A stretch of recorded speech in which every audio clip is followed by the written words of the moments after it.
आए हैं, किस तरह का कार्यक्रम है, सबसे पहले जानते हैं।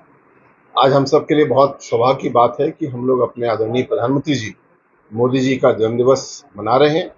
और जन्मदिवस के साथ साथ ये हमारे लिए संकल्प का दिन भी है कि जो मोदी जी ने हमको प्रेरणा दी है अपने वचनों से, अपने कर्म से, गरीब कल्याण के लिए जिन्होंने कार्य किया है, सबको साथ लेके चलने का उन्होंने रास्ता दिखाया है, हम सब ने भी मिलकर संकल्प लिया कि उनके जो प्रण है और जो पंच प्रण के रूप में उन्होंने हमें निर्देश दिए उसको हम पूरा करेंगे। और विशेषकर आज जो हमारे लाभार्थी साथी हैं उनको हम सम्मानित कर रहे हैं, हमारे युवा साथी ब्लड डोनेशन का कैंप आयोजित कर रहे हैं और तरह तरह से हम लोग अपने लोकप्रिय नेता के जन्मदिन को मना भी रहे हैं, लेकिन उसके साथ साथ किस प्रकार उनके बताए हुए रास्ते पर चलना है उसको हम स्मरण कर रहे हैं, संकल्प को दोहरा रहे हैं। 2024 का भी चुनाव आने वाला है, किस तरह आप देखते हैं 2024 को? भारतीय जनता पार्टी हर चुनाव को बहुत गंभीरता से लेती है। गाजियाबाद के सम्मानित नागरिकों ने हर चुनाव में भारतीय जनता पार्टी के प्रत्याशियों का, सांसद जी का, विधायक जी का, सभी का भरपूर समर्थन किया।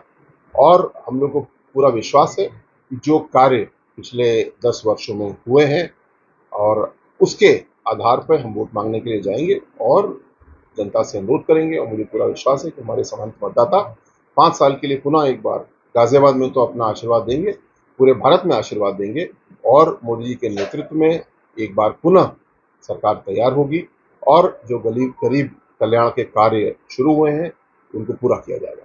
मंत्री जी, आप गाजियाबाद के प्रभारी मंत्री भी, गाजियाबाद को किस तरह से आप देखते हैं? उत्तर प्रदेश की अगर हम बात करते हैं विकास को लेकर, क्या योजनाएं आपकी?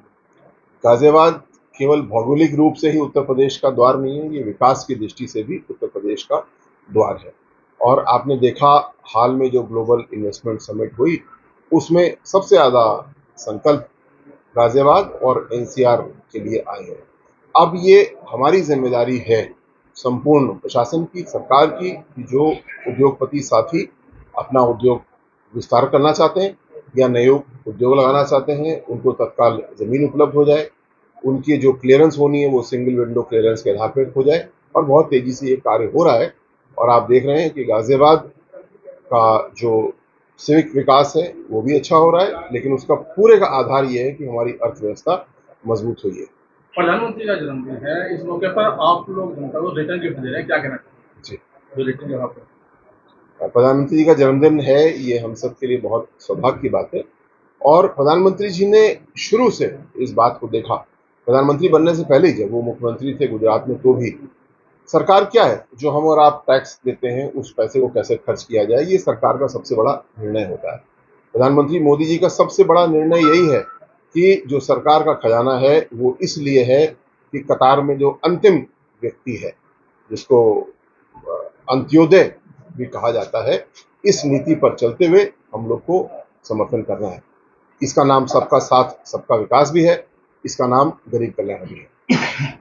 अगर एनडीए की बात करें हम तो 2024 में किस तरह से आप विपक्षी गठबंधन को देखते हैं? जो विपक्षी गठबंधन है वो पूरा का पूरा एक ही बात पे आधारित है कि मोदी जी का विरोध करना है।